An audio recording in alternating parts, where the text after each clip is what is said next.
دشمن ہمیں کاٹنا چاہتا ہے. دشمن رحمت للعالمین کے دشمن ہیں. یہ وہ دشمن ہے جب ہمارے نبی غار حرا سے نبوت لے کے اترے، اس دشمن نے پھولوں کے ہار نہیں چڑھائے، اس دشمن نے پتھر مارا ہے، ابتر کہا ہے، مجنون کہا ہے. وہ جو سلسلہ اس زمانے کا تھا اب تک وہی سلسلہ چل رہا ہے. یہ سید الانبیاء کے دشمن ہیں، یہ اسلام کے دشمن ہیں، یہ قرآن کے دشمن ہیں. قرآن اور اسلام سے دشمنی نکالنے کا طریقہ کیا ہے؟ جو قرآن اور اسلام کے فالوورز ہیں ان کے درمیان اختلاف ڈالنا. ابھی میں نے ایک جملہ سنا، اختلاف ڈالنے کا نتیجہ کہ ہمیں مروانے کا نتیجہ کیا ہے؟ کیا 40 سالوں میں 50 سالوں میں جب سے اختلافات بڑھے ہیں ہم مرے ہیں کیا ہم ختم ہو گئے؟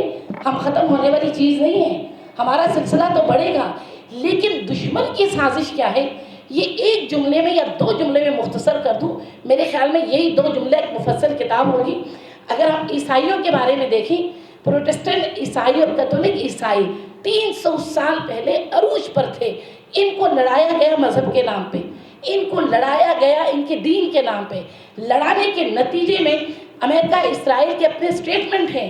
جب ہم نے 300 سال پہلے انہیں آپس میں لڑایا عیسائیوں کو، نتیجہ یہ ہوا 30 سال کی جنگ رہی. اس کے بعد آنے والی نسل اپنے دین اپنے مذہب سے بیزار ہو گئی اور آنے والی نسل لادینیت کی طرف چلی گئی.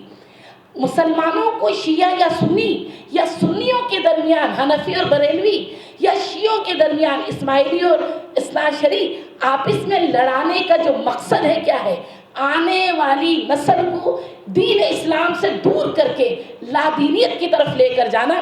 یہ سب سے بڑا ایجنڈا ہے، کیونکہ ہم مرنے سے ختم نہیں ہوتے.